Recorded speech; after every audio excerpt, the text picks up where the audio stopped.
સાંભળો ડોક્ટર ગબ્બરભાઈ રાઠવા સામાજિક આગેવાન નખલ શું કહે છે। જોહાર, જય આદિવાસી। હું ડૉક્ટર ગબ્બર રાઠવા।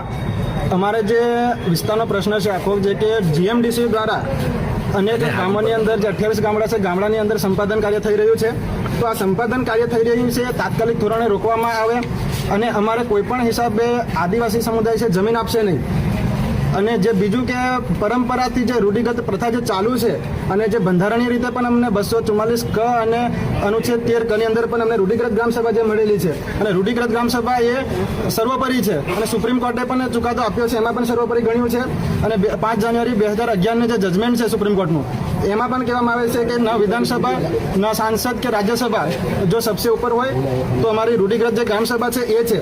તો એનું પાલન થાય અને કોઈ પણ ગામમાં આવતા પહેલા કોઈ પણ વ્યક્તિ પણ આવે તો અમારી જે ગ્રામસભા છે જે અમારા પંચ બેસે છે એ પંચનું પાલન થાય એ માટે અત્યારે